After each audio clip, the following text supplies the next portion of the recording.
atau teknik penulisan karya ilmiah, ya.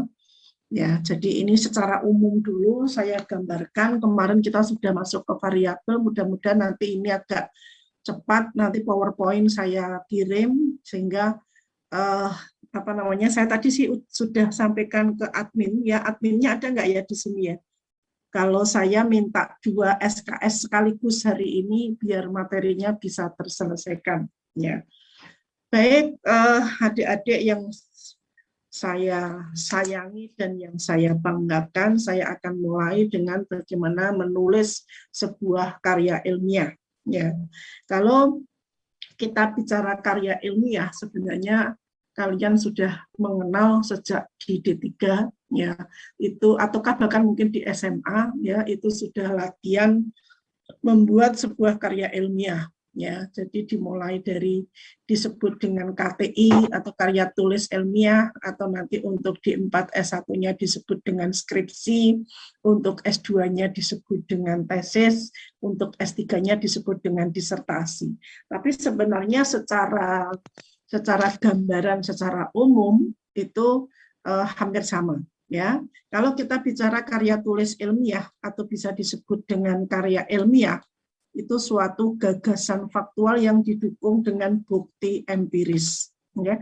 Yang ini merupakan hasil dari penelitian ilmiah atau kajian pustaka dan menggunakan ragam bahasa ilmiah. Jadi artinya kalau kita bicara karya tulis ilmiah itu adalah bahasa ataukah ini sudah didukung dengan data, ya, ataukah dibukti atau disebut dengan bukti empirik. Jadi tidak sekedar kita menulis opini kita, ya. Kalau kita menulis koran itu adalah opini kita, biasanya opini, tapi kalau karya ilmiah itu sudah terbukti secara empirik. Nah, karya tulis ilmiah itu karya tulis yang objektif berdasarkan data, ya, yang jelas dan ada teorinya. Ya. Nah, karya tulis ilmiah itu bisa berupa hasil penelitian, ya, misalkan penelitian di lapangan atau survei, ataukah hasil pengamatan, misalnya pengamatan tentang pelaksanaan kebijakan, ya, kebijakan PPKM, kebijakan mungkin di perpustakaan nasional dan seterusnya, ya. Karya tulis ilmiah juga bisa berupa hasil pemikiran atau gagasan, hasil studi pustaka, ya, atau artikel di media massa, ya, itu merupakan karya ilmiah. Ciri-cirinya tulisannya disusun dengan struktur yang jelas dan struktur tertentu. Format penulisannya harus memenuhi standar yang telah ditentukan, ya. Jadi setiap instansi ataukah mungkin lembaga yang meminta untuk kita mengirimkan atau menyusun karya tulis ilmiah itu sudah pasti punya panduannya. Ya, panduannya itu dengan font berapa, spasinya berapa, kemudian besar fontnya itu berapa, kemudian rata kanan kiri atas bawahnya bagaimana, itu sudah ada aturannya, ya. Pada prinsipnya menggunakan metodologi tertentu di dalam untuk analisis data hasil penelitian dan akhirnya menghasilkan sebuah kesimpulan, ya, termasuk juga kategori tulisan yang non fiksi, ya. Judul harus singkat, spesifik, ya, menunjukkan hubungan antara variabel terikat dan variabel bebas, ya. Contohnya hubungan tingkat stres dengan kadar gula darah pada penderita DM di puskesmas. Nah, tempat dan waktu ini boleh dimunculkan, boleh tidak. Kalau di atas sudah terlalu panjang, maka tempat dan waktu tidak ditulis nggak apa-apa, tetapi nanti di definisi operasional harus dituliskan dengan jelas, ya. Nah, kalau judul terlalu panjang, karena judul itu ada aturannya biasanya, ya. Ada yang membuat aturan harus 14 kata, 12 huruf, maaf bukan.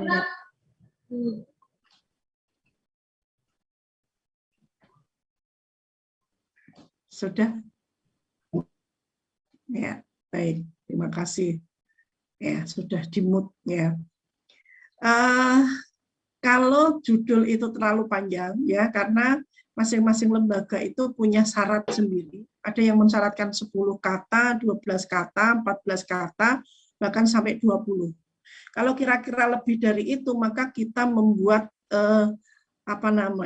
judul atau yang disebut dengan running title. Ya. Ada yang raise hand, siapa? Kenapa ya? Oke, nggak jadi. Ya. Atau hubungan kebiasaan merokok di dalam rumah dengan kejadian ISPA ya pada anak 1-5 tahun di puskesmas mana ya. Ini hanya contoh saja.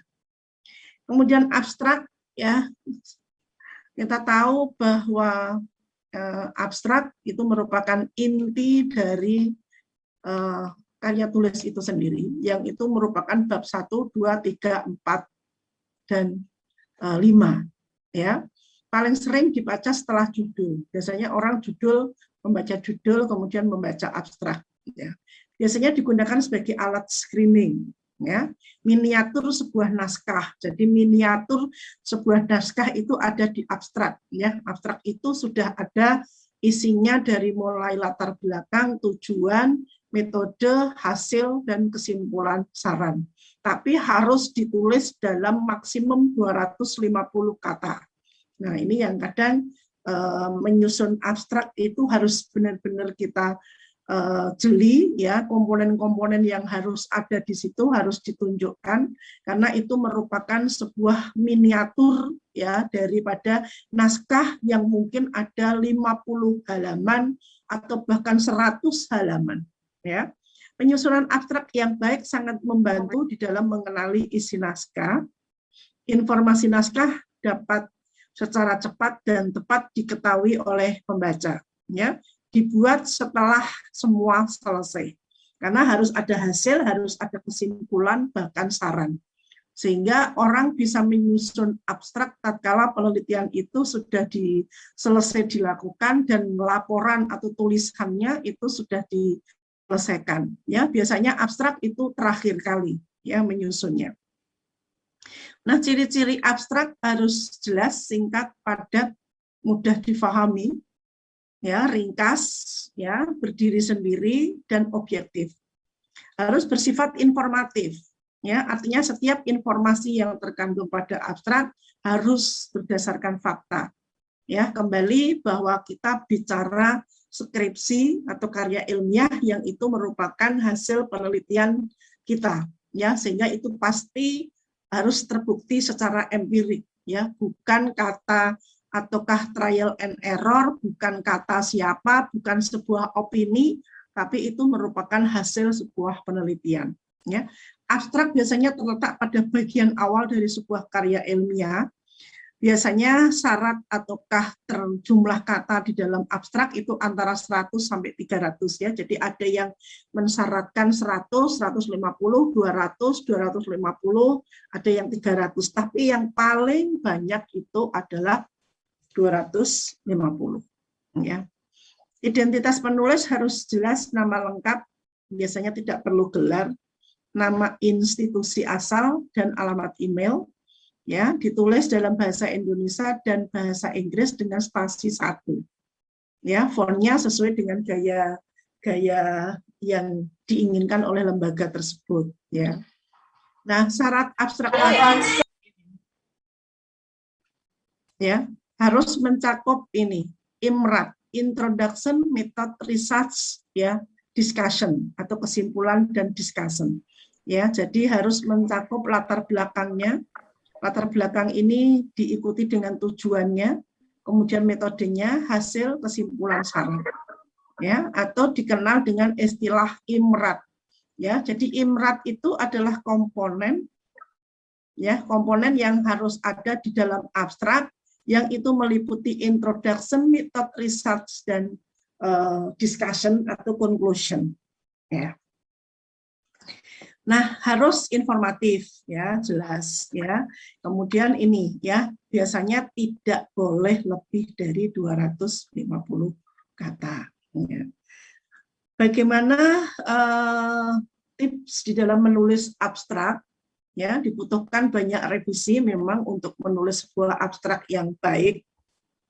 Temukan dulu pokok bahasan utama dari karya tulis atau penelitian Anda, kemudian jelaskan hal tersebut secara mudah sehingga kalangan non-akademisi pun bisa membaca karya tulis Anda. Ya, jadi kita di dalam menyusun abstrak ya, itu di dalam mengubahkan alasan atau pokok bahasa yang awal, itu harus beranggapan bahwa laporan hasil penelitian kita nanti yang membaca adalah orang umum, tidak selalu hanya dari kalangan akademisi. Tapi kita harus berasumsi bahwa orang lain pun boleh membaca, sehingga harus benar-benar mudah difahami oleh orang lain. Ya, bukan mudah difahami oleh Anda sendiri. Ya. Ingat untuk selalu menggunakan kata kunci, ya, karena ini penting, ya, sesuai dengan bidang penelitian atau menggunakan kata-kata yang menunjukkan bidang Anda. Ya, contohnya kadar Hb, kadar urium, ya tergantung dari variabelnya atop. Itu yang harus ditulis di dalam kata kunci. Kata kunci itu nanti untuk memudahkan, mengarahkan pembaca itu mencari judul ya atau hampir bersamaan dengan judul karya tulis atau judul Anda. Abstrak tidak boleh terlalu rinci sehingga membutuhkan kutipan atau catatan kaki. Ya, ini kata kuncinya. Ya, biasanya di dalam abstrak itu di bawahnya harus ada kata kunci. Kenapa dibutuhkan kata kunci? Ini digunakan sebagai subjek atau indeks. Ya, memudahkan penelusuran di internet. Ya, dan memudahkan menemukan judul naskah, ya, memudahkan menemukan judul naskah yang biasanya dicari melalui internet, ya. Nah, kata kunci itu adalah istilah yang mewakili masalah yang diteliti atau konsep yang akan dibahas, ya. Dapat diambil dari judul, abstrak, ataukah isi teks. Ya, ini ya biasanya bisa berupa kata tunggal, ya, bisa bersifat general ke yang lebih spesifik, atau biasanya 3-5 kata. Jadi maksimum hanya 5 kata untuk kata kunci. Ya, perlu diperhatikan hal-hal yang tidak dibolehkan ada di dalam abstrak. Ya, sumber acuan atau sitasi. Jadi tidak boleh katakanlah Anda menuliskan dasar atau latar belakang, ya penelitian ini katakanlah Anda meneliti tentang apa namanya ya manfaat daripada ekstrak bawang terhadap penurunan kadar kolesterol. Ya, Anda bicara bahwa mungkin saat ini apa namanya kolesterol itu tinggi untuk di kalangan masyarakat dengan usia yang muda ataukah bla bla bla bla. Itu mungkin Anda ambil dari sebuah literatur, tapi tidak boleh mencantumkan sitasinya di situ. Ya, latar belakang. Jadi di dalam penulisan abstrak itu memang ngambil dari pendahuluan ya untuk latar belakangnya. Kalau di pendahuluan itu wajib untuk memberikan sitasi setiap ada kalimat yang Anda buat yang itu diambil dari sebuah buku ataukah artikel ataukah hasil kata-kata dari orang lain, maka harus dimunculkan sitasinya. Tapi kalau di dalam abstrak tidak boleh. Ya, ini yang tidak boleh ada di dalam abstrak itu sumber acuannya, informasi lain yang tidak berhubungan, dan tidak boleh ada gambar atau tabel di dalam abstrak. Ya, jadi hanya sebuah kalimat ya ataukah paragraf, beberapa paragraf yang itu tidak lebih dari 250 kata umumnya, dan di dalamnya itu harus ada latar belakang atau alasan kenapa penelitian itu dilakukan plus tujuan, kemudian metode yang digunakan, metode pun itu pun harus ditulis populasinya siapa, sampelnya siapa, desain yang digunakan apa, ya, kemudian bagaimana cara pengumpulan data dan analisis harus masuk di situ. Kemudian hasil, ya hasil tidak boleh menggunakan tabel, tapi ditulis dalam narasi untuk abstrak. Tapi untuk bab 4 di hasil dan pembahasan itu boleh dituliskan di dalam tabel atau grafik. Tapi kalau di dalam abstrak tidak boleh. Ya. Format penulisan yang tadi sudah saya sampaikan, ya, biasanya awal kalimat berupa kata benda. Jadi selalu biasakan karena kita menyusun karya ilmiah menggunakan tata bahasa yang benar, yaitu SPOK, subjek, predikat, objek, keterangan. Ya, jangan sampai titik langsung tetapi, ya, titik sedangkan, titik namun.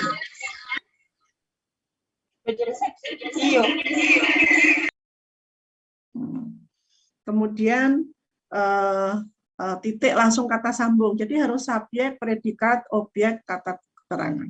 Ya. Jadi awal kalimat harus berupa kata benda, terdiri dari ini, umumnya tadi 250 ya, di luar kata depan dan kata sambung, dalam bentuk satu paragraf. Ya, jadi satu paragraf tapi ada 4 komponen. Paling memudahkan Anda menyingkat IMRAT, itu aja. Ya, I-nya itu introduction tadi.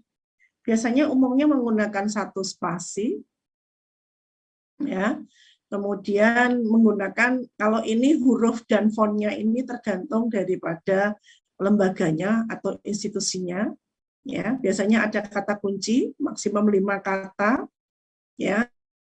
Sebelum pendahuluan, ya. Nah, kalau ini pendahuluan kemarin sudah dijelaskan oleh Pak Putih, saya nggak perlu menambah lagi bahwa hanya saya akan menyampaikan inti daripada pendahuluan itu adalah ada latar belakang, rumusan masalah, tujuan, dan manfaat. Nah, latar belakang, di dalam menyusun latar belakang, Anda jangan menulis seperti menulis koran. Tidak jelas, ya, sampai 10 halaman, ya. Kita cukup sebenarnya 4 paragraf saja di dalam bab 1 atau latar belakang itu. Ya, yang penting adalah memuat di dalam latar belakang ada masalah, besar masalah, kronologi, dan upaya penyelesaian masalah. Ya, ini yang penting. Ya, jadi masalahnya apa? Masalahnya itu kemudian mengarah kepada besar masalah. Kalau tidak diselesaikan masalah ini, maka akan muncul masalah-masalah yang membahayakan. Dan besar masalahnya sampai seberapa? Besar masalah ini Anda bisa memulai dari tingkat global, ya, secara global, kemudian secara nasional, kemudian secara regional, dan kemudian masuk ke wilayah di mana kalian mau melakukan pengambilan data. Ya, kalau Anda mau meneliti katakanlah di Rumah Sakit Karyadi, kenapa muncul tiba-tiba di Rumah Sakit Karyadi? Jadi harus ada dasarnya. Ya, harus ada latar belakang di dalam besar masalah ini. Kemudian ya, kronologi itu kenapa variabel bebas bisa mempengaruhi variabel terikat tadi, ya. Baru upaya penyelesaian masalah. Upaya penyelesaian masalah itu hubungannya dengan selama ini masalah itu sudah diselesaikan. Tapi sampai saat ini kenapa angkanya masih cukup tinggi gitu loh. Nah, sehingga Anda akan menyelesaikan dengan melakukan penelitian. Jadi nanti nyambung dengan rumusan masalahnya. Ya, jadi dengan rumusan masalahnya. Jadi katakanlah mungkin Anda mau menurunkan kadar kolesterol dengan ekstrak bawang tadi. Ini contoh. Anda bisa menyampaikan saja bahwa selama ini untuk menurunkan kolesterol itu menggunakan obat simvastatin. Tapi simvastatin itu bersifat sintetik. Dan dia punya dampak, ya, dampak terhadap kesehatan itu apa, bla bla bla bla, sehingga perlu dicari solusi yang itu berasal dari bahan alami yang bisa menurunkan kadar kolesterol juga, tetapi mempunyai dampak yang sangat minim, ya, dari terhadap kesehatannya. Jadi dampak, artinya resikonya itu lebih kecil dibandingkan dengan yang sintetik. Nah, sehingga Anda perlu meneliti. Ya, apakah ekstrak daun bawang bisa menurunkan kadar kolesterol? Jadi ada bintang merahnya ya antara latar belakang, rumusan masalah dan nanti tujuan. Ya, nah, rumusan masalah harus berupa kalimat tanya, harus. Ya, jadi gampangannya rumusan masalah itu adalah judul mbok gawe kalimat tanya. Itu sudah benar. ada tujuan khusus. Kalau tujuan umum itu biasanya tujuan yang sesuai dengan judul. Ya, jadi judul, rumusan masalah, tujuan itu harus linear. Cuman kalau rumusan masalah dibuat kalimat hanya. Ya, kalau tujuan khusus itu tujuan yang apa yang diharapkan secara khusus dari peneliti, dan ini sifatnya bisa diukur. Kalau tujuan umum tidak bisa diukur, ya, karena ingin mengetahui apakah ekstrak bawang putih itu berpengaruh terhadap penurunan kadar kolesterol. Nah, ini tidak bisa diukur, tapi nanti perlu dibuktikan dengan alat statistik tadi. Ya, nah, ngukurnya di tujuan khususnya. Kalau kita mau mengetahui hubungan antara atau pengaruh ekstrak bawang putih terhadap kadar kolesterol, maka di tujuan khusus kita pasti akan mengetahui rata kadar kolesterolnya berapa. Ya, antara mungkin sebelum diberikan ekstrak bawang putih dan setelah diberikan ekstrak bawang putih. Jadi tujuan khusus itu butuh data yang deskriptif yang digunakan untuk membuktikan di tujuan umum. Ya, bisa dari ilmu aplikasi, ya, dari dasar penelitian. Ini sudah disampaikan oleh Pak Budi, ya, saya yakin saya nggak masuk di sini, kerangka teori juga sudah. Saya akan cepat saja masuk di dalam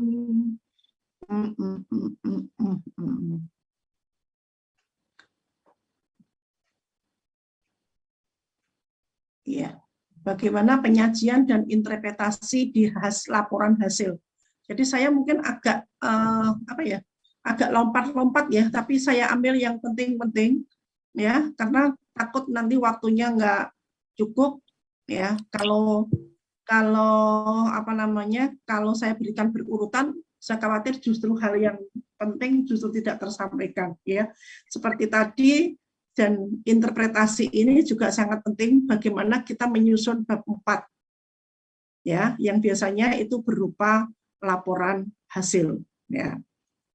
Nah, untuk penyajian data deskriptif ya, perlu diperhatikan pada saat menyajikan data deskriptif untuk data numerik ya.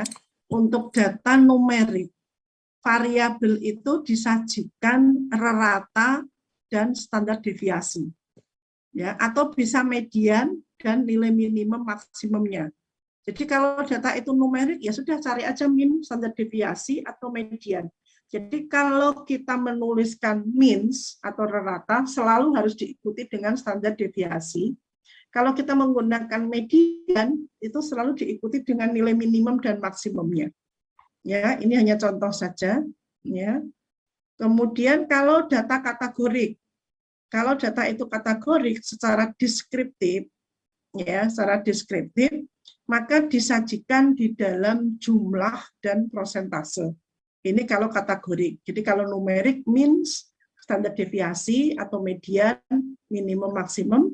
Kalau kategorik dalam jumlah dan prosen. Ya.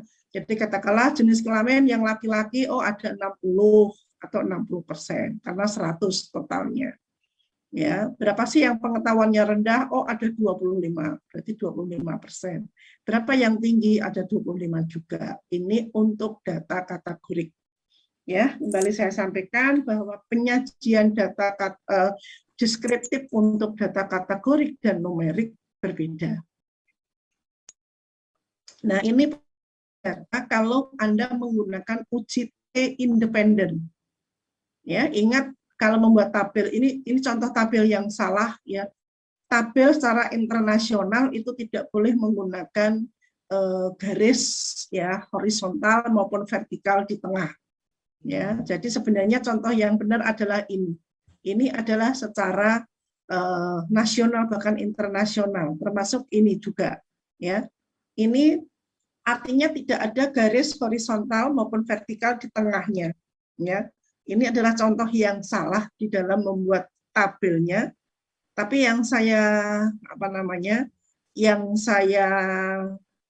yang saya tekankan adalah hanya bagaimana menyajikan sebuah data. Ya.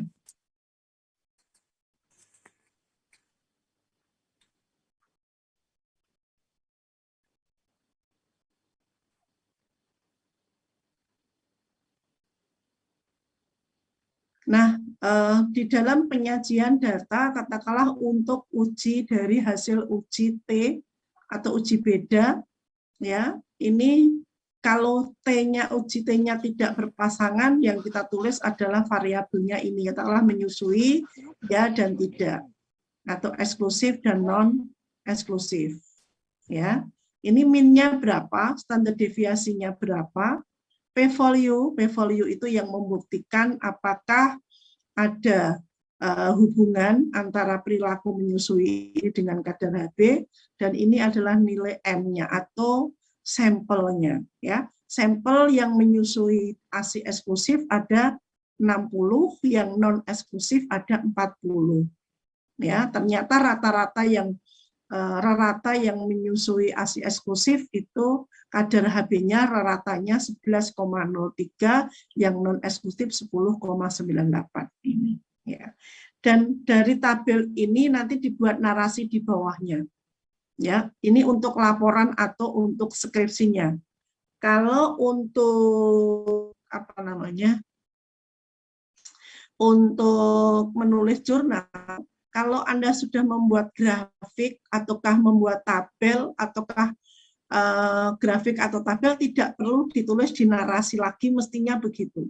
Ya, tapi kalau di dalam laporan boleh, karena kadang di dalam menulis skripsi itu kita patokannya tebelnya ya. Kalau nggak tebel itu nggak puas gitu ya, apalagi di dalam menyusun skripsi. Kok kelihatannya kalau saya singkat-singkat kok masih katakanlah 40 halaman, padahal saya harus di atas 50 halaman. Sehingga kadang grafik iya, tabel iya, narasi juga. Ya, itu ya. Jadi ini adalah salah satu contoh menarasikan dari tabel ini. Ya, jadi ada sebuah tabel, kemudian dari ini kita narasikan ya bahwa rata kadar ibu yang menyusui eksklusif 11,05 dengan standar deviasi 1,05, sedang ibu yang tidak menyusui eksklusif rata kadar Hb-nya 10,98 dengan standar deviasi 1,28. Hasil uji statistik diperoleh nilai P 0,001. Artinya pada alfa 5%, ya kalau alfa 5% kan kita menggunakan pedoman 0,05. Ya, terdapat perbedaan yang signifikan, ya, rata kadar Hb antara ibu yang menyusui eksklusif dengan yang tidak eksklusif. Jadi ini cara di dalam menginterpretasikan daripada tabel ini. Dan tabel ini kita peroleh dari hasil output di pengolahan data. Apakah Anda menggunakan SPSS, ataukah Anda menggunakan Grepad, ataukah menggunakan apa namanya cara yang lain. Ya.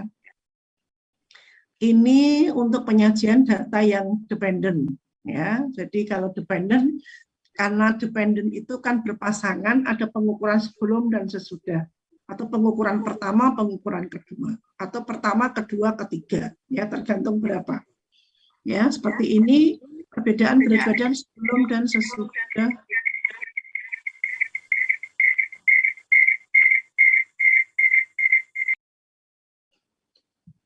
Kalau yang tidak penting mungkin bisa di-mute saja ya suaranya.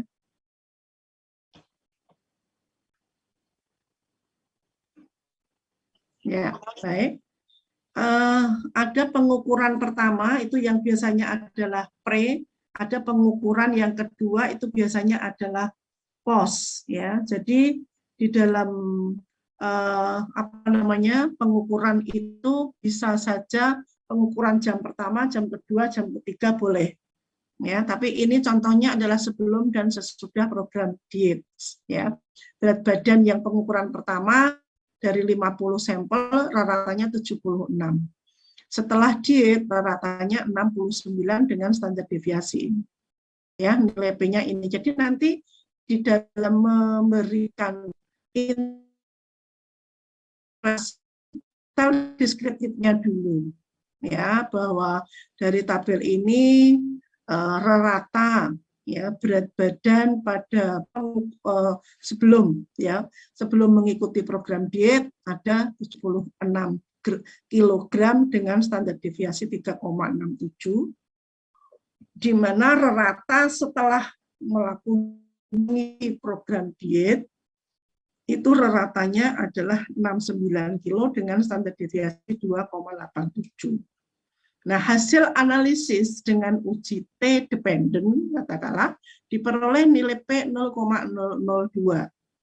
Artinya pada alfa 5%,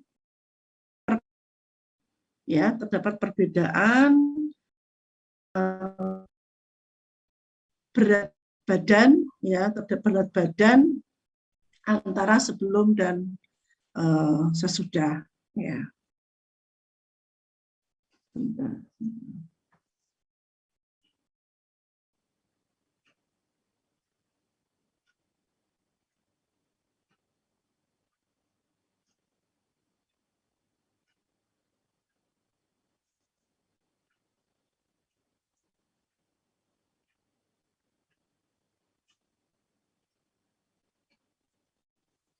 Nah, ini untuk penyajian data apabila kita punya datanya ya lebih dari 3 kelompok. Ya, katakanlah kita mau melihat hubungan tingkat pendidikan dengan berat badan bayi. Ya. Nah, ini pendidikannya ini kan ada SD, SMP, SMA. Nah, ini yang pendidikan SD itu melahirkan bayi dengan berat badan berapa? Dengan standar deviasi apa? Ya, ini interpretasinya seperti ini.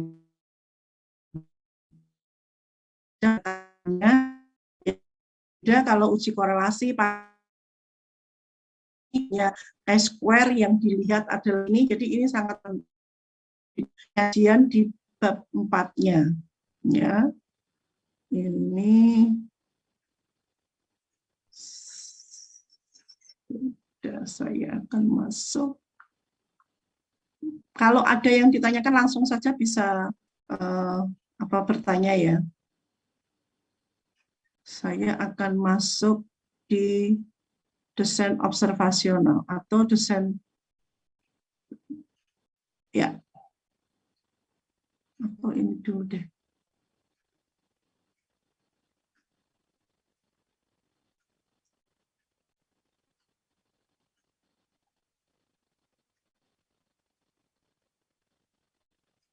Ya, baik. Saya akan masuk di desain, ini masih bab 3 ya. Kalau tadi sudah saya langsung lompat ke bab 4 ya, dari bab 3 ini, bab 4-nya cara menginterpretasikan hasil pada bab 4. Kalau bab 5 itu kan isinya hanya kesimpulan dan saran.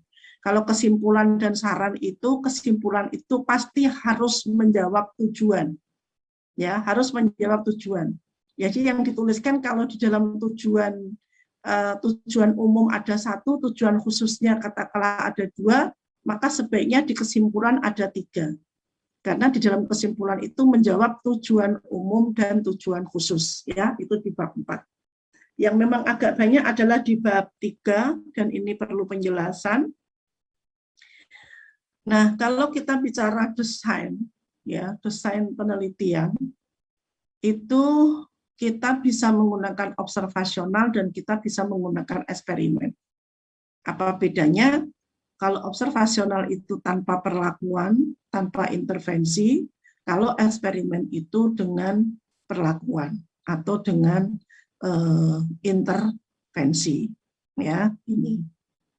Nah, observasional sendiri masih ada analitik dan deskriptif.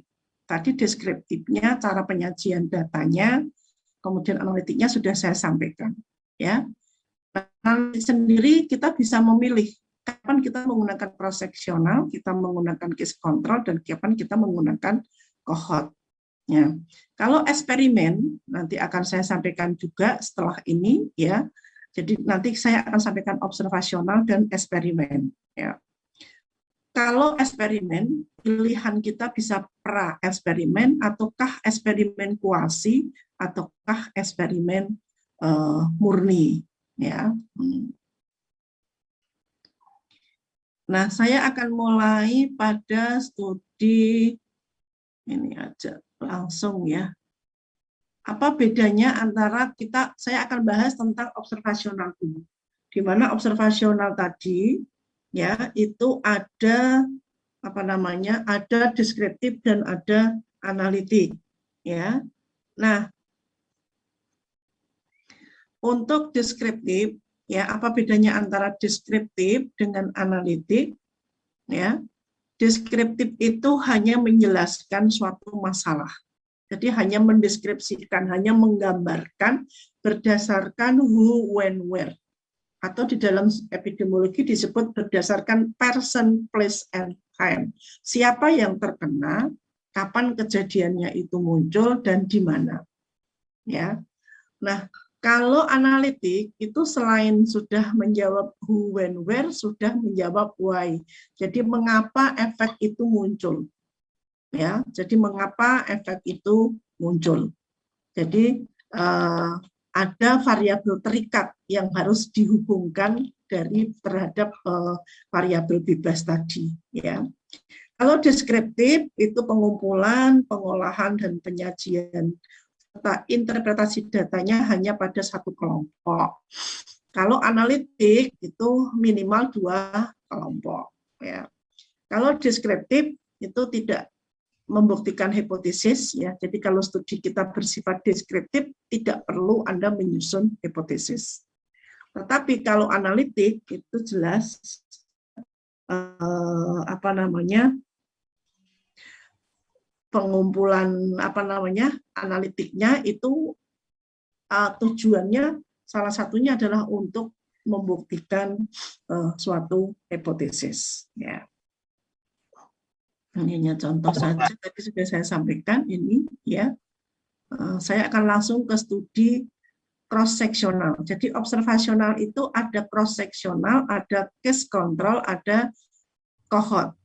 Ya. Nah, cross seksional itu penelitian yang digunakan untuk mempelajari dinamika hubungan antara variabel bebas ya dengan variabel terikat ya, di mana pengambilan data itu dilakukan pada satu saat, tidak ada follow up. Jadi pengambilan data untuk variabel bebas dan terikat itu dilakukan dalam waktu yang bersamaan. Akan saya ini. Nah, kapan cross seksional itu digunakan? Ya, jadi kenapa kita boleh menggunakan cross seksional? Kita boleh menggunakan case control, kita boleh menggunakan cohort. Nah, cross seksional itu boleh digunakan tatkala kita ingin mengetahui prevalensi penyakit yang berkembang di masyarakat. Ya, prevalensi penyakit atau faktor risiko. Ya. Nah, cross seksional itu juga hanya boleh digunakan apabila angka kejadian yang akan kita teliti itu tinggi. Tapi kalau angka kejadiannya rendah, ya, jadi ini tidak sesuai, ya, atau tidak tepat. Kelebihan dan kekurangan daripada studi cross seksional, kelebihannya mudah, murah, hasilnya cepat, dapat digunakan untuk meneliti banyak variabel, jarang terancam dropout, generalisasinya cukup tinggi ya karena menggunakan populasi dari masyarakat umum ya, dapat dimasukkan ke dalam tahapan sebuah penelitian cohort dan dapat digunakan sebagai dasar penelitian selanjutnya. Nah, bagaimana dengan kekurangannya? Dibutuhkan sampel yang cukup banyak untuk cross seksional itu ya, tidak menggambarkan perjalanan penyakit, insiden maupun prognosis, karena tadi tahu bahwa cross seksional itu untuk mengetahui prevalensi ya, bukan insiden ataukah prognosisnya. Tidak dapat diperoleh tidak dapat diperoleh informasi perkembangan penyakit secara akut ya, dan tidak boleh digunakan apabila angka kejadian penyakitnya itu rendah.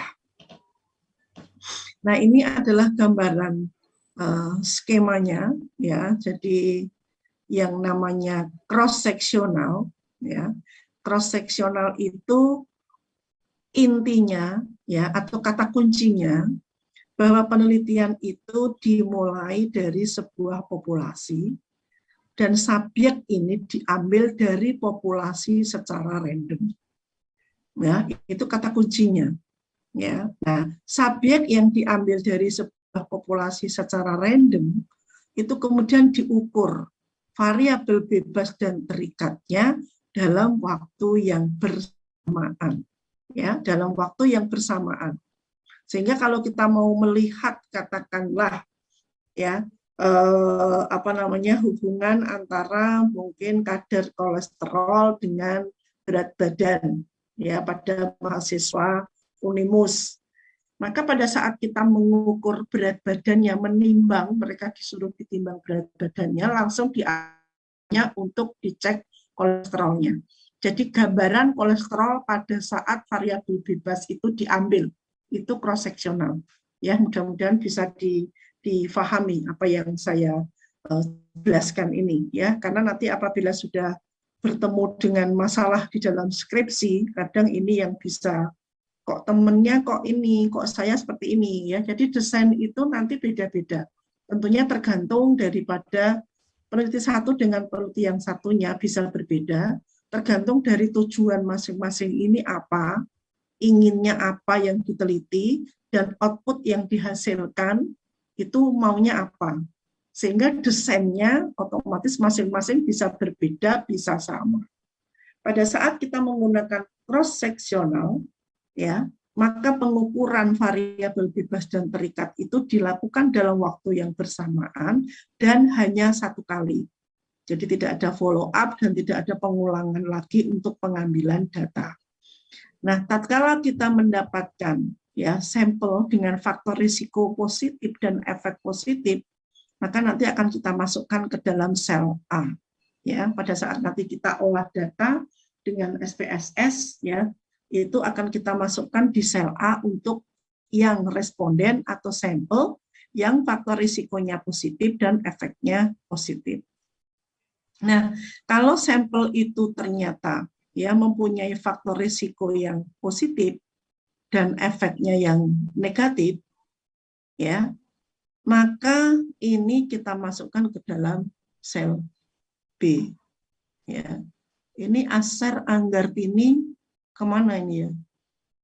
Videonya dihidupin, tapi ditinggal jalan-jalan. Asher Anggartini.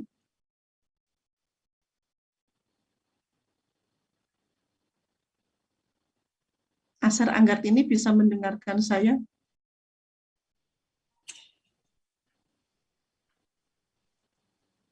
Assalamualaikum, Bu. Ya, Saya Waalaikumsalam. pengen bertanya, Bu, karena HP saya lowbat. Ya, ya nggak apa-apa. Enggak, ini Asher Anggartini yang saya panggil Asher Anggartini.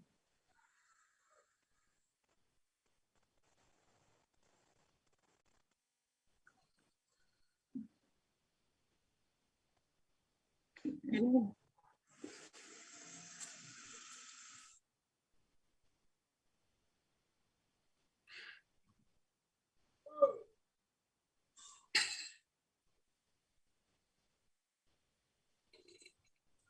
izin, Bu, ini bisa bertanya, tidak ya?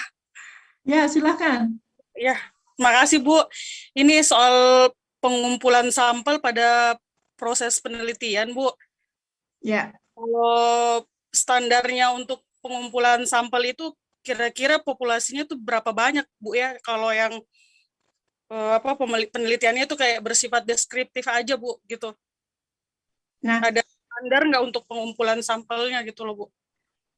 pengumpulan sampel Iya. itu bisa dihitung berdasarkan rumus, ya, dan dasarnya adalah jumlah populasinya. Jadi semakin besar populasinya, sampelnya juga pasti akan besar. Jadi di dalam, nanti akan saya jelaskan mungkin di populasi sampel, ya, pada saat kita menggunakan deskriptif, rumus besar sampel yang kita gunakan, tatkala kita tahu jumlah populasinya, itu rumus yang mana yang kita gunakan, itu ada.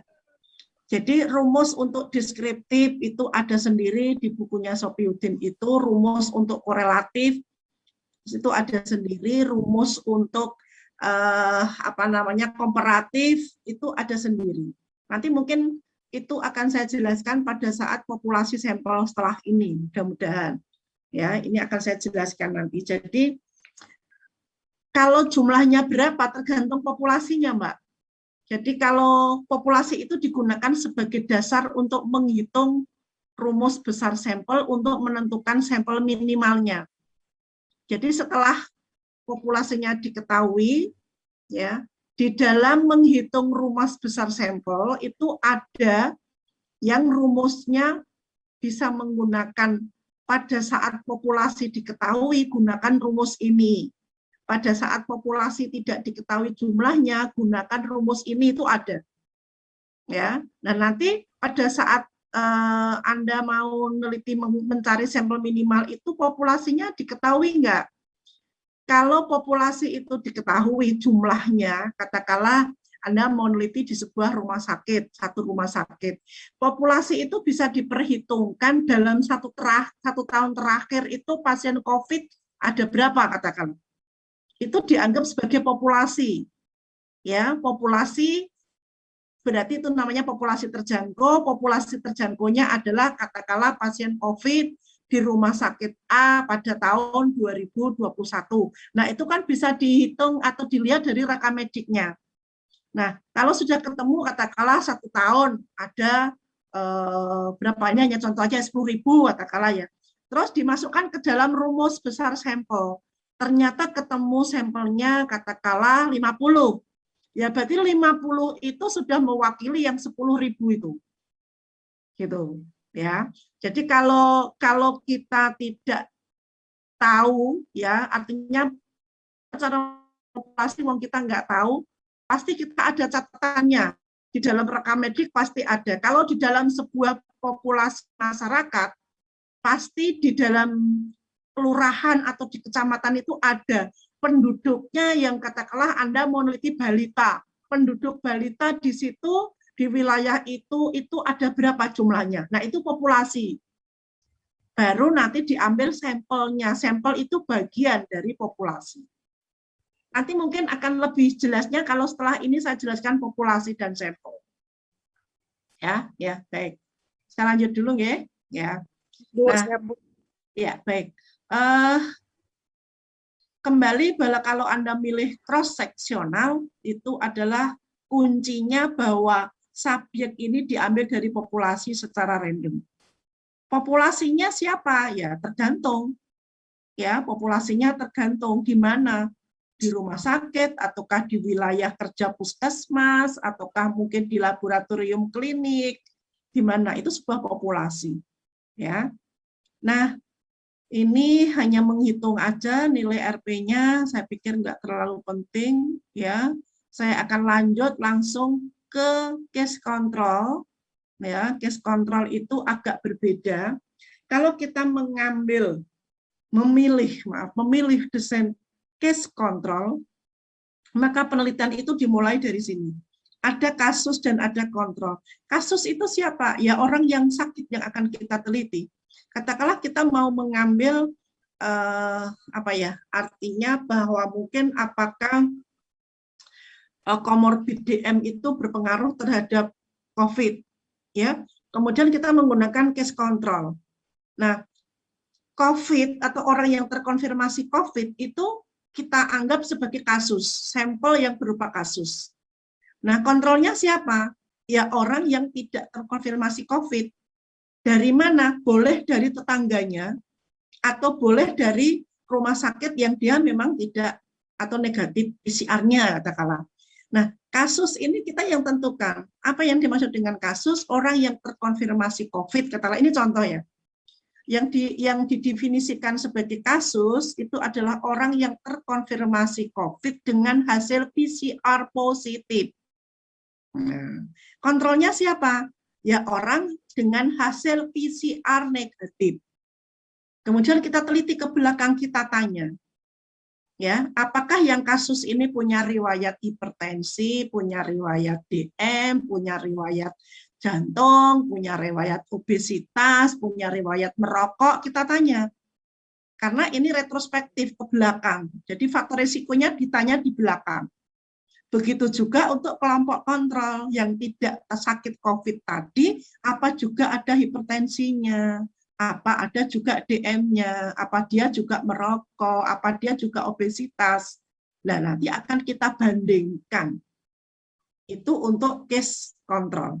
Jadi kasusnya harus orang yang benar-benar positif terhadap masalah yang akan kita teliti. Ya, katakanlah mungkin juga hubungan antara mungkin petanda inflamasi, bisa kadar CRP-nya atau kadar IL-nya, itu dilihat dari orang yang sakit COVID dan tidak itu ada perbedaan enggak. Kan itu ada data sekundernya di rumah sakit pasti. Ya, kalau orang kena kasus COVID itu kan pasti dicek untuk IL-nya, CRP-nya, ya minimal kadar gulanya pasti obes atau tidak, hipertensi atau tidak, pasti ada datanya. Ya, jadi dimulai dari kasus dan kontrol dulu. Itu kalau untuk case kontrol. Ya, oke. Nanti hasilnya adalah OR. Kalau case kontrol itu hasilnya adalah OR. Ya. Nah, ini saya akan lanjut. Ini memang agak cepat-cepatan ya. Jadi modelnya saya juga bingung bagaimana menyampaikan cohort. Ya, saya akan masuk di studi cohort. Ya, karena ada cross di studi observasional itu ada cross seksional, ada case control dan ada cohort. Ya, kalau cross seksional tadi sampel diambil dari populasi secara umum. Kemudian faktor risiko dan efek atau variabel bebas dan terikat diukur dalam waktu yang bersamaan. Kalau case control, tentukan kasusnya dulu, orang yang bermasalah, dibandingkan dengan yang kontrol, berarti orang yang sehat. Dua-duanya ditelusuri terhadap variabel bebasnya. Itu case control. Nah, bagaimana dengan cohort? Kalau cohort itu justru dimulai dari subjek yang belum terpapar faktor risiko dan belum terkena efek. Ya, kemudian nanti berapa yang terpapar faktor risiko tapi dia mengalami efek, dan berapa yang terpapar faktor risiko tapi dia tidak mengalami efek atau sakit. Kalau yang kelompok yang faktor risiko negatif, dia tidak terpapar faktor risiko, tapi berapa yang positif efeknya dan positif negatif efeknya. Jadi kalau cohort, ya cohort itu kuncinya di sini, ya subjek tanpa faktor risiko dan tanpa efek. Nah, berapa yang beresiko? Yang beresiko itu pun juga ini bukan intervensi, karena cohort itu bagian daripada studi observasional, jadi tidak ada intervensinya, tidak ada perlakuannya. Ya, angka yang diperolehnya adalah nanti RR. Ya, ini sudah saya ringkaskan bahwa untuk rumus mengetahui faktor risiko untuk cross-seksional adalah ini, untuk case control adalah ini, untuk cohort ini sama dengan untuk yang cross-seksional. Ya, ini saya mungkin akan masuk di dalam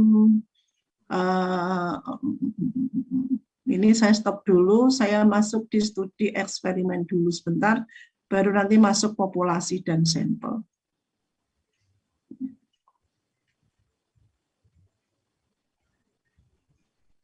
Ya, jadi kalau saya tadi sudah menjelaskan tentang studi atau desain observasional, saya akan masuk di dalam desain eksperimen. Ya, kalau kita bicara eksperimen, itu ada pilihannya bisa pra-eksperimen, eksperimen murni, ataukah eksperimen kuasi. Ya, rancangan yang bisa dipilih pada pra-eksperimen itu one shot case study, ya, jadi perlakuan tunggal, ataukah one group pre and post test design, jadi pre and post tapi tidak ada kontrolnya, ya, jadi rancangan perlakuan ulang, ya. Kemudian rancangan perlakuan statik atau static group comparison. Nah, pemilihan ini, ya, pemilihan ini itu tergantung dari peneliti. mau milih yang mana, ya itu. Kemudian kalau eksperimen murni kita boleh menggunakan post-test only control group design, tatkala kita hanya melihat post-testnya saja yang dibandingkan dengan kontrol, ataukah pretest post-test control group design. Jadi pre-nya juga dicek, post-nya juga dicek, tapi tetap ada kontrolnya. Atau rancangan eksperimen Solomon, ya Solomon for group design. Nah, kalau kuasi atau semu itu kita bisa memilih ya rancangan eksperimen non random, ya non random pretest post-test control group design. Ya, jadi kalau murni itu wajib dia ada kontrol, ya wajib ada kontrol. Kalau kuasi boleh tidak ada kontrol. Jadi kalau Anda mau melakukan penelitian eksperimen dan di dalam gambaran Anda tidak ada kontrol, maka pilihlah yang kuasi. Ya, kuasi. Kalau murni itu wajib ada kontrol dan harus random. Ya, jadi pembagian ke kelompok kontrolnya itu secara random. Nah. Kemudian bisa menggunakan tim series ya atau menggunakan multiple tim series design. Ya, ini apa yang dimaksud dengan penelitian eksperimen? Berbeda dengan penelitian observasional. Kalau eksperimen itu ya ada manipulasi ya atau ada perlakuan ya ataukah ada intervensi. Kemudian hasil dari intervensi itu ya dilihat efeknya. Nah, ini variabel dalam rancangan eksperimen kemarin sudah saya jelaskan ya, ada variabel tercoba, ada variabel eksperimen. Ini sudah ya, ini mungkin yang penting adalah saya jelaskan satu persatu untuk yang pra eksperimen tadi. Apa sih yang dimaksud dengan perlakuan tunggal atau one shot case study? Gambarannya adalah seperti ini. Ini adalah perlakuan yang dilakukan, ini adalah observasi atau pengamatan. Di mana satu kelompok subjek diberi perlakuan ini tidak dibandingkan dengan kontrol. Jadi hanya satu kelompok, ya kelompok yang diberi perlakuan itu. Tidak diukur pre-nya atau sebelumnya, tapi yang diukur hanya post-nya. Itu rancangan perlakuan tunggal. Ada rancangan perlakuan ulang, one group pre and post. Ini diamati dulu kelompok itu, kemudian setelah diamati dilihat, ya, terus diberi perlakuan. Setelah diberi perlakuan, maka diukur lagi. Itu rancangan perlakuan ulang. Jadi kalau tadi katakanlah pengaruh berat badan terhadap kadar kolesterol, katakanlah, atau pengaruh diet terhadap kadar kolesterol. Maka ini diukur dulu satu kelompok itu, kadar kolesterolnya berapa rata-ratanya. Terus dia diberikan, orang kuliah Jumat sama Sabtu doang,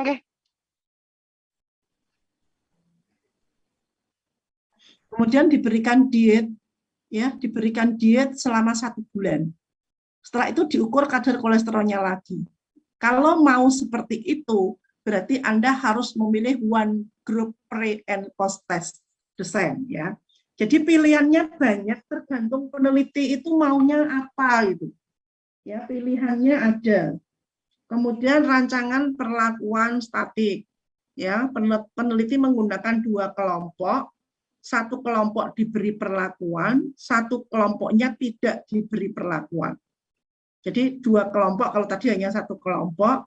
Kemudian setelah diberi perlakuan dan yang kelompok tidak, ini tentunya waktunya sama. Katakanlah ini diberi ekstrak daun bawang, ekstrak bawang putih selama 1 bulan, ini mungkin diberi placebo 1 bulan juga. Kemudian dua-duanya diamati. Kemudian nanti pengamatan yang dari kelompok yang diberi perlakuan dibandingkan dengan hasil pengamatan dari kelompok yang tidak diberi perlakuan. Kalau kita mau seperti ini, maka kita harus milih ini static group comparison gitu ya. Nah, kalau kita bicara kuasi, ya kuasi Yang pertama bisa memilih eksperimen ulang non-random atau yang disebut dengan non-random pretest post-test control group design. Ya, rancangan ini mirip dengan eksperimen ulang, hanya pembagian kelompok yang tidak dilakukan secara random. Ya, sehingga pengendalian terhadap variabel luar dan sumber invaliditasnya tidak begitu kuat. Difahami bahwa eksperimen itu memang adalah bagian kelompoknya itu secara random, ya, dan ada kontrol karena ini kuasi, ya. Ini adalah ada dua kelompok, ya, dua kelompok itu nanti kita pikirkan bahwa kelompok yang pertama akan kita beri perlakuan, kelompok yang kedua tidak diberi perlakuan, bisa saja diberi placebo. Tetapi ini pre-nya juga diukur, ini post-nya diukur, ini pre-nya diukur, post-nya diukur. Jadi nanti dari rancangan ini kita bisa dapat 4 data. Data dari rata pengukuran ini sebenarnya saya tulis sebagai O1 ya, observasi pertama, observasi kedua, observasi ketiga, observasi keempat. Nah, nanti tujuannya ya, tergantung kita mau mengetahui O1 dan O2 ini, kemudian O1, O3, dan O4 ini, ataukah O2 dan O4 ini. Nah, itu seperti itu ditulis tujuan khusus. Sehingga nanti analisa datanya itu mengikuti tujuan khususnya apa, gitu loh. Katakanlah kalau kita pengen tahu hasil pengukuran di O1 ini dibandingkan dengan O2, ini berarti pre and post. Jadi harus uji T-nya T-dependent atau T-paired. Ya. Tetapi kalau kita ingin membandingkan yang observasi post-test pada kelompok kontrol, pada kelompok perlakuan, dan hasil observasi pada kelompok kontrol, ini berarti independen. Uji T-nya menggunakan uji T independen karena tidak berhubungan. Ya, jadi kalau ini dengan ini disebut sampel yang berpasangan. Kalau ini dengan ini disebut sampel yang tidak berpasangan. Uji statistiknya berbeda. Sehingga boleh saja di dalam sebuah satu penelitian itu menggunakan uji statistik atau analisis datanya, ujinya bisa boleh lebih dari 2, boleh 3, boleh 4. Katakanlah tujuan khususnya ada 4, masing-masing itu beda-beda yang harus dicari. Maka boleh pada saat di analisis data di bab 3 menuliskannya pada saat ingin rata pada sebelum dan sesudah pada kelompok yang diberi peran, kita gunakan uji T dependent katakanlah. Pada saat kita mau melihat untuk melihat antara hasil observasi setelah ini, ya, ini kita beri uji T independent. Nah, itu boleh menggunakan beberapa uji, ya. Dengan eksperimen seri ini satu kelompok tapi diukur berulang. Ya, ini perlakuan yang diberikan tapi sebelumnya diukur, 1 jam lagi diukur, 1 jam lagi diukur, 1 jam berikutnya diukur. Kemudian diberi perlakuan, setelah diberi perlakuan lagi, jam kedua diukur lagi, jam ketiga diukur, jam keempat diukur. Atau rancangan eksperimen seri ganda yang disebut dengan multiple time series. Ini ada 2 kelompok, kelompoknya yang diberi perlakuan dan yang tidak, tapi masing-masing diukurnya per jam, atau katakanlah per 6 jam, atau katakanlah per 3 jam. Ya, ini jadi tergantung peneliti itu maunya kemana baru memilih. Jangan memilih dulu, baru Anda menyesuaikan, bukan. Tapi rancangan ini tergantung Anda maunya apa, tujuannya apa, terus output yang diinginkan itu kesimpulan apa nantinya. Nah, itu baru memilih rancangan. Tidak yang muncul, tapi bab itu di bab 1 tujuan umum, tujuan khusus, rumusan masalah.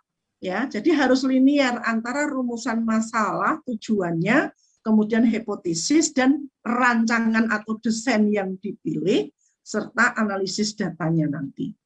Ya, kalau kita memahami itu mudah sebenarnya. Ya, oke. Yang berikutnya ini hanya contoh saja. Yang berikutnya saya langsung ke murni, ya, rancangan eksperimen murni. Ya, jadi syarat murni itu sampel harus diambil secara random. R itu adalah artinya bahwa sampel itu diperoleh dengan cara random, wajib random. Ya, wajib random dan ada kontrol. Itu untuk yang murni. Ya, jadi walaupun ini katakanlah kelompok perlakuan ini hanya diukur satu kali, kelompok kontrolnya diukur lagi sekali, kemudian dibandingkan, ya, ini masuk ke dalam rancangan eksperimen sederhana. Kalau yang ulang, ya, ini diukur secara random atau kelompok-kelompok ini diperoleh dengan cara random. Kemudian kita dapat 4 data juga. Ini pengukuran pertama pada kelompok yang diberi perlakuan. Setelah diberi perlakuan akan muncul lagi data, ya, kemudian ini data muncul lagi pada kelompok yang tidak diberi perlakuan, ya. Jadi ini adalah O3, saya beri katakanlah O3 hanya biar memudahkan saja. Kemudian ini masuknya ini adalah observasi, ya. Pertama, observasi kedua, observasi ketiga, observasi keempat, ya. Jadi ini misalnya begini, ya, peneliti ingin mengetahui pengaruh obat antihipertensi baru. Ya, pengelompokan dilakukan dengan random, kemudian kelompok perlakuan, ya, dan kelompok tanpa perlakuan. Diukur tekanan darahnya. Jadi ini diukur tekanan darahnya, ini diukur tekanan darahnya. Kemudian yang kelompok atas itu diberi obat antihipertensi, yang kelompok bawah itu diberikan placebo. Ya, kemudian nanti setelah pada waktu tertentu kedua kelompok ini diukur lagi tekanan darahnya. Berarti tujuannya bagaimana? Kita bisa membandingkan pre and post pada kelompok yang diberi obat, atau pre and post pada kelompok yang tidak diberi obat, ataukah post antara yang diberi obat dengan yang tidak. Itu kita bandingkan. Kalau di sini antara O1 dengan O3 saya pikir sama karena sudah random, hasil awalnya ratanya mungkin sama. Tapi setelah diberi perlakuan dan tidak, mungkin bisa beda untuk hasil tekanan darahnya. Ya, ini. Kemudian ada rancangan Solomon. Ya, ini jadi kalau Solomon itu ada beberapa kelompok. Ya. Jadi kelompok pertama itu ada kelompok perlakuan dan kontrol yang diukur pre and post-nya. Kemudian kelompok kedua itu diukurnya hanya satu kelompok perlakuan saja, tapi diukurnya hanya yang post-nya saja. Yang kelompok placebo-nya juga hanya diukur yang post-nya saja. Sehingga kita punya 6 data, ya, yang ini pre-nya tidak diukur. Itu yang Solomon for group descent, ya. Baik, mungkin saya melanjut ke populasi yang sampel. Tadi ada yang tanya biar nanti mungkin lebih jelas. Ya, baik. Kita langsung ke jam 9 ya. Kemalaman enggak ya kalian ya? Ya. Baik, saya akan masuk di populasi sampel. Bentar.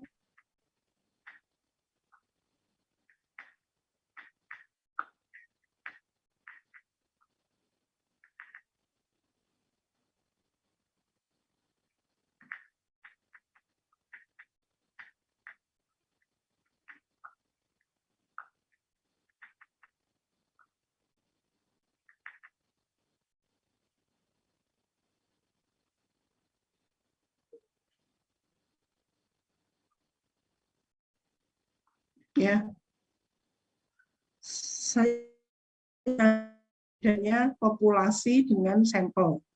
Ya, populasi sendiri itu ada populasi target, ada populasi terjangkau. Ya. Apa bedanya populasi target dan terjangkau? Ini saja. Nah, ini ya.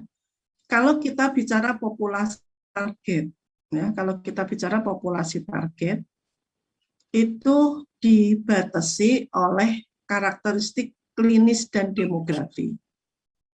Apa maksudnya? Ya, jadi contohnya yang paling mudah dengan contoh aja langsung ya. Kita akan menyebut bayi sepsis, tapi tidak ada keterangan, ya, tidak ada keterangan tempat dan waktu. Jadi nggak bisa dihitung, ya, kecuali kalau kita kita menampilkan tempat dan waktu, itu kita bisa lihat rekam medik, ya. Nah, tatkala kita punya populasi yang tidak bisa dihitung, ya, bayi sepsis, bayi diare, penderita stroke, penderita hiperlipid, penderita hiperglikemi, kalau hanya itu tanpa ada tempat dan waktu, maka kita sebut sebagai populasi target. Ya, jumlahnya nggak terbatas. Nah, bagian dari populasi target, tatkala sudah ada batasan tempat dan waktu, katakanlah pasien stroke di Rumah Sakit Dr. Karyadi tahun 2020, pasien terkonfirmasi COVID di Rumah Sakit Karyadi tahun 2021. Nah, itu pasti kita bisa lihat rekam mediknya, dan kita bisa menghitung jumlahnya berapa. Itu populasi terjangkau. Ya, jadi populasi terjangkau itu bagian dari populasi target. Ya, contohnya bayi sepsis di RSDK tahun 2005. Oh, dari rekam medik ternyata ada 350 pasien. Itu yang kita sebut sebagai populasi. Nah, bagaimana dengan sampel? Sampel itu berarti bagian daripada populasi terjangkau, yang itu dipilih secara random dari populasi terjangkau, bukan dari populasi target. Ya, contohnya ternyata dengan 350 bayi sepsis di RSDK tahun 2005, kemudian kita masukkan ke rumus besar sampel, oh ternyata ketemu sampel minimalnya 60. Berarti 60 ini yang boleh kita lakukan penelitian, yang mana 60 ini sudah mewakili yang 350 dan sudah mewakili yang tidak terbatas ini. Itu gambarannya itu seperti itu. Asalkan metode dan cara kaidah-kaidahnya itu disesuaikan dengan syarat ataukah dengan pedoman, ya. Artinya gini, bahwa oh teknik samplingnya harus benar, menghitung rumus besar sampelnya harus sesuai. Kalau itu sudah sesuai sebenarnya enak, karena kita punya sampel 60 ternyata bisa mungkin menggambarkan 6.000 atau 10.000 populasi. Jadi 10.000 itu nggak perlu kita teliti semua, karena ada kaidah dan kita boleh menggunakan sampel. Gitu, ya. Nah, benar-benar diteliti itu tentunya sampel minimal ini dikurangi dengan apabila terjadi terjadi drop out di tengah-tengah penelitian, ya. Langsung saya ke sini. Nah, ini gambarannya. Ini yang besar ini adalah populasi target, yang kecil ini adalah populasi terjangkau. Nah, ini adalah sampel. Ya, sampel ini bagian daripada populasi terjangkau, di mana sampel yang kecil ini nanti bisa digeneralisasikan atau diinferensialkan, ataukah bisa dinyatakan menggambarkan dari populasi terjangkau ini. Ya. Ini. Nah, bagaimana dengan sampel yang representatif? Ya, karena syarat untuk bisa digeneralisasikan itu adalah sampelnya harus representatif. Apa yang dimaksud dengan sampel yang representatif? Itu yang pertama adalah cara pengambilan sampelnya. Ya, tekniknya nanti akan saya sampaikan apakah dengan teknik probability, apakah non probability. Besar sampelnya tadi, jumlah sampel minimalnya berapa? Sudah dihitung dengan rumus besar sampel yang sesuai atau tidak? Kemudian ciri-ciri populasi di dalam sampelnya. Ya, apakah homogen, apakah tidak homogen, ya. Nah, ini tadi kembali ke bedanya antara populasi target, terjangkau, sampel, ya. Kalau target itu di seluruh dunia atau negara, ya. Kemudian populasi target yang dibatasi tempat dan waktu, ya, itu disebut dengan populasi terjangkau. Nah, populasi terjangkau ini, ya, digunakan sebagai dasar untuk menghitung besar sampel. Sampel minimal ini, ya, diperoleh dari populasi terjangkau menggunakan rumus ini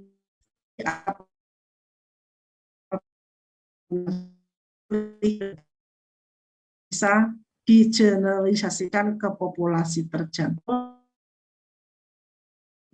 Masaknya sampel kita pengamatannya panjang, ada yang follow up ataukah ada yang drop out, itu bisa saja meninggal.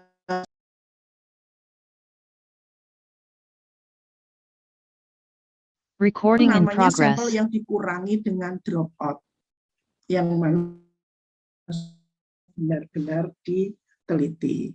Ya. Kemudian cara pemilihan sampel. Pemilihan dengan probability dan random.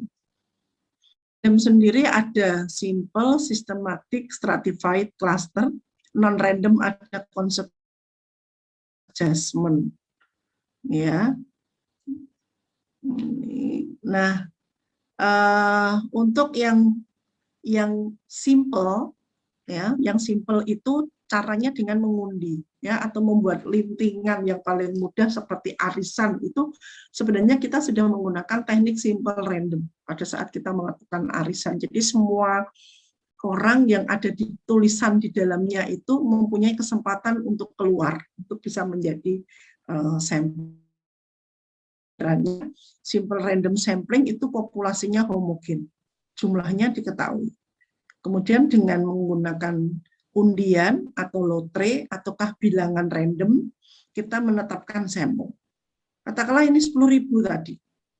Terus kita tetapkan berdasarkan rumus besar sampel dengan populasi 10.000, itu ternyata butuh sampel hanya 50.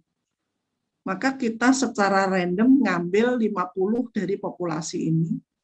Ya. Kemudian 50 ini tentunya sudah mampu menggambarkan atau menyimpulkan untuk yang 10.000 ini. Itu kalau kita menggunakan simple random sampling. Atau bisa menggunakan systematic random sampling. Sistematik itu jika, ya, populasinya homogen, jumlahnya diketahui, gunanya juga diketahui. Ya, caranya mengambil sejumlah sampel yang dibutuhkan dengan menentukan interval. Ya, katakanlah kita punya populasi 500. Kemudian kita sampel yang harus kita ambil 50, berarti intervalnya 10. 500 dibagi 10, 50. 10. Maka kita bisa ngambil sampel itu yang nomor 1, 10, 11, 21, 31 dan seterusnya. Ya, itu systematic random sampling. Ada stratified random sampling. Ya, kalau stratified itu pengambilan sampelnya itu dari populasi yang heterogen. Ya, katakanlah saya mau ambil sampel di mana penelitian saya itu ada pada sebuah populasi dengan pendidikan yang berbeda. Populasi ini ada yang pendidikannya S1, ada yang pendidikannya S2, ada yang pendidikannya S3. Padahal saya harus mendapatkan sampel ini yang terdiri dari S1, S2, dan S3 sesuai dengan proporsionalnya. Maka dari sebuah populasi ini akan saya pilah-pilah dulu. Ya, berapa sih jumlah yang pendidikannya S1, berapa yang jumlah pendidikannya S2, berapa yang jumlah pendidikannya S3. Ini melakukan stratifikasi namanya. Ya. Nah, dari pendidikan yang sudah kita pilah-pilah ini, kita akan ambil berapa jumlahnya, yaitu proporsional. Semakin besar jumlah di sini, maka sampelnya pasti akan semakin besar. Ya, diambil secara proporsional, sehingga sampel saya di sini sudah ada yang dari pendidikan S1, S2, dan S3. Nah, ini itu sudah mewakili yang populasi ini. Itu stratified, ya. Sama dengan proporsional sebenarnya, ya. Yang berikutnya adalah klaster, ya. Klaster itu apabila populasi kita itu terdiri dari blok-blok ataukah klaster-klaster, ya. Klaster itu bisa RW, bisa RT, bisa ruang penginapan, bisa kamar, bisa saja kelurahan, bisa saja kecamatan, ya.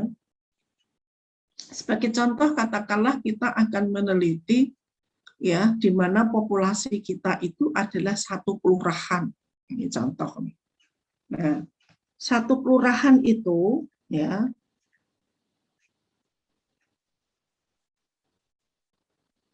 satu kelurahan ini, ya, ternyata terdiri dari 8 RW, ya, ternyata terdiri dari 8 RW. Kalau kita ambil seluruh RW nggak memungkinkan. Jadi sebuah penelitian itu memang harus mengambil sampel biar lebih praktis dan hanya lebih sedikit, sarana prasarana yang kita butuhkan juga lebih sedikit, ya. Jadi kan nggak mungkin, katakanlah gambarannya begini, Anda mau beli jeruk nih, jeruknya satu keranjang, terus tanya, jeruknya manis nggak, Bu? Tentunya Anda kalau manis mau beli, kalau tidak manis mau kecut. Kan pasti satu keranjang itu Anda hanya ngambil satu, Anda icipi, nggak mungkin satu keranjang diambil semua, dimakan semua, ya. Nah, satu yang kamu makan yang diambil itu akan memberikan gambaran. Kalau delalah yang dimakan kita itu kok kecut, maka kita akan punya asumsi bahwa jeruk satu keranjang itu kecut semua. Tapi kalau yang kita makan itu kebetulan manis, maka asumsi kita, oh satu keranjang itu manis dan saya akan beli 10 kilo. Kalau kecut saya nggak jadi beli, karena Anda punya asumsi satu keranjang itu kecut semua. Nah, itu gambaran di dalam teknik ataukah di dalam pengambilan sampel untuk penelitian itu seperti itu. Ya, jadi kita tidak perlu melakukan pengambilan pengukuran data itu terhadap seluruh populasi. Jadi cukup dengan sampel. Jadi kalau katakanlah ini kita mau meneliti subjek kita adalah katakanlah lansia pada satu kelurahan, di mana satu kelurahan ini itu ada 8 RW, masing-masing lansianya beda-beda jumlahnya, dan ternyata rata-rata dari setiap RW lansianya itu ada 50, katakanlah. Kalau saya butuh sampel 80, berarti sebenarnya dari 2 RW sudah cukup, nggak usah 8 RW. Maka Anda karena RW itu dianggap klaster. Oh, saya ngundi ternyata yang keluar 2 dan RW 8. RW 2 dan RW 8 itu ada 100 lansia. Contoh nih, masing-masing 5, katakanlah 40 dan 60. Padahal saya hanya butuh sampel itu 80. Ya, kan berarti masih 20 yang hilang. Bagaimana caranya? Maka kita melakukan randomisasi unit. Jadi kita buat kita buat tulisan nomor 1 katakanlah siapa, lansia siapa, 2 siapa, sampai 100 dari 2 RW ini. Terus 100 itu kita undi, kita keluarkan 80. Ya, yang 20 berarti tidak tidak keluar sebagai sampel dia. Nah, 80 ini sudah bisa mewakili dari 8 RW ini. Itu kalau kita menggunakan cluster random sampling. Ya. Kemudian saya akan masuk di yang non random atau yang disebut dengan non probabilistic sampling. Ya, ada konsekutif dan ada convenient. Ya, konsekutif itu dan convenient itu sama-sama yang non probability. Ya, kalau konsekutif itu dia sudah membatasi, sebenarnya sudah di antara teknik yang non probability itu yang paling bagus itu adalah konsekutif.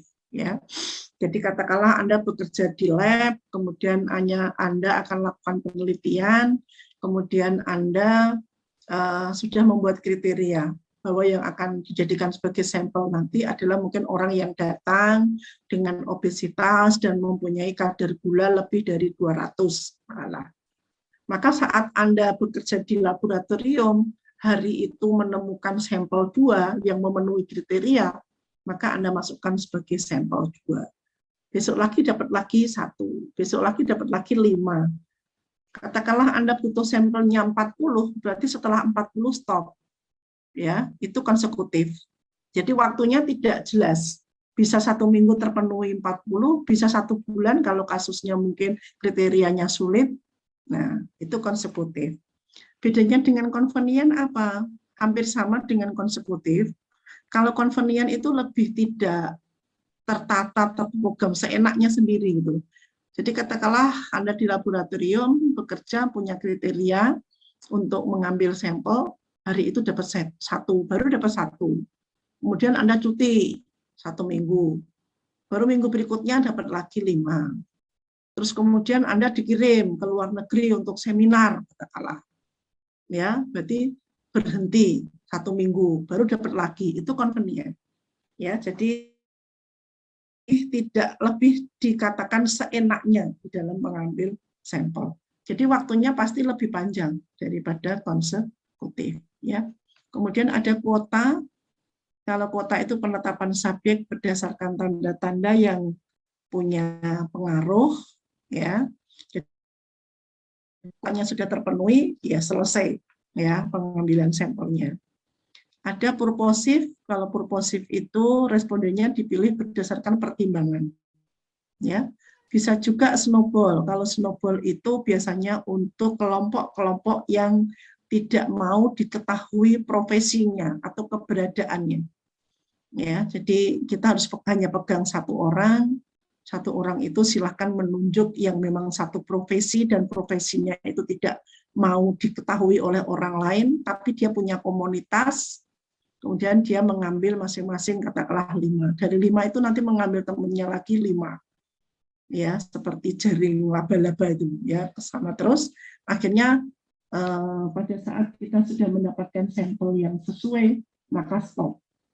Itu snowball. Ya. Kriteria inklusi eksklusi saya pikir sudah difahami ya. Intinya bahwa kriteria eksklusi itu bukan kebalikan daripada kriteria inklusi. Ya, jadi kriteria inklusi itu karakteristik dari subjek secara umum, ya, dari suatu populasi terjangkau yang akan diteliti. Ya. Kemudian kalau kriteria eksklusi itu sebenarnya sampel itu sudah memenuhi kriteria inklusi, tetapi ada kondisi ataukah terdapat penyakit lain yang bisa mengganggu di dalam pengukuran atau interpretasi hasil. Ya, jadi katakanlah kita mau meneliti orang dengan posisi DM, ya, kita batasi orang yang punya kadar gulanya lebih dari gula sewaktunya, katakanlah lebih dari 200, HbA1c-nya mungkin lebih dari 7. Kemudian jenis kelamin nggak perlu, pendidikan juga nggak kita batasi, ya, ataukah mungkin usia. Nah, usia itu karena berhubungan ya. Usianya yang diambil yang lebih dari 40 tahun, katakanlah. ya. Itu kriteria inklusi, ya. Jadi usia lebih dari 40, yang kadar HB-nya lebih dari 200, yang HbA1c-nya lebih dari 7. Ini kita membatasi kriteria itu. Nah, eksklusinya apa? Nah, eksklusinya mungkin yang mengganggu orang terkena ataukah dikatakan DM itu apa? Satu, mungkin orang yang punya riwayat orang tuanya adalah DM atau secara genetik DM. Maka kita eksklusi. Jangan-jangan DM-nya dia itu karena faktor bukan yang akan kita teliti, gaya hidupnya ataukah pola makannya, tapi karena genetik. Berarti eksklusinya bukan yang umurnya kurang dari 40, ataukah mungkin yang GDS-nya kurang dari 250, 200, enggak gitu. Tapi eksklusinya berarti apa? Oh, genetik. Atau yang kedua, responden yang punya penyakit penyerta, seperti hipertensi. Hipertensi itu kan juga berhubungan dengan DM. Atau orang yang mungkin punya beban kerja yang berat, stres, itu bisa berdampak pada tinggi gula. Itu kriteria eksklusi. Ya. Kemudian saya akan ini penentuan besar sampel seperti tadi yang ditanyakan ya. Jadi besar sampel itu sangat penting untuk generalisasi ya. Nah, tujuan di dalam penentuan besar sampel itu untuk mewakili populasi ke barat. untuk Itu mobil ke barat apa? Barat Batu.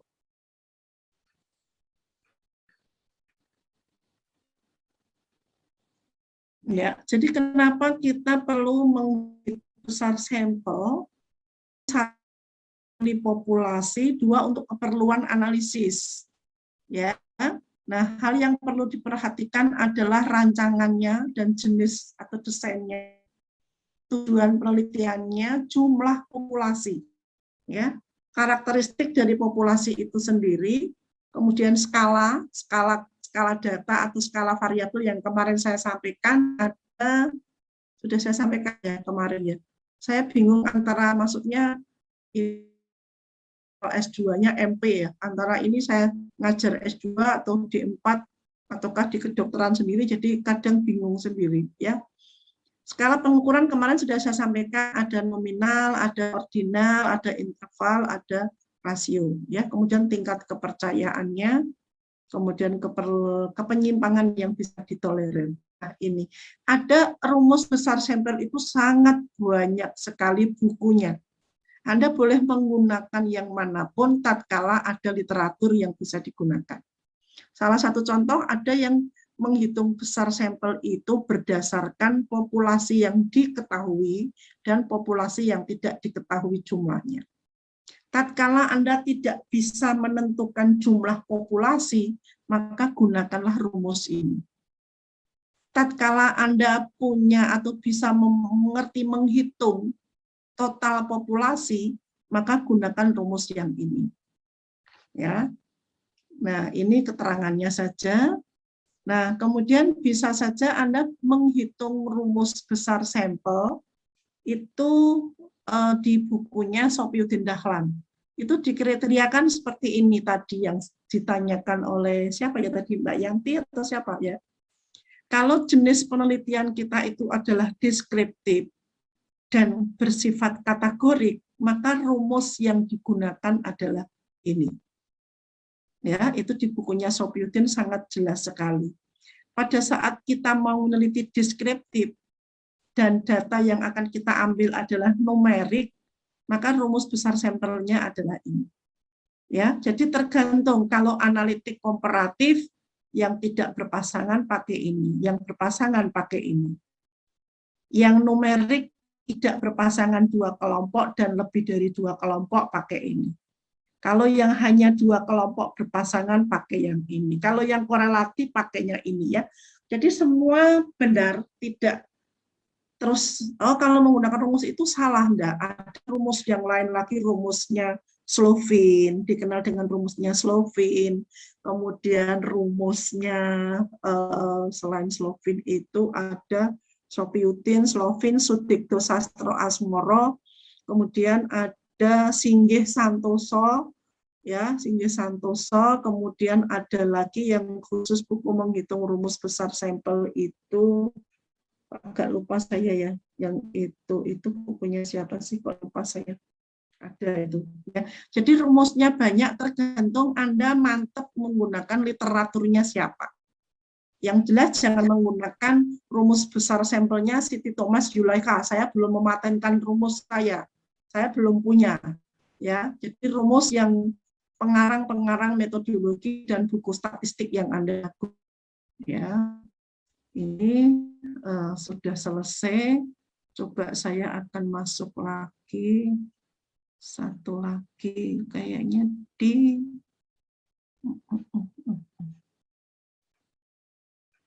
penyajian sudah, dosen sudah.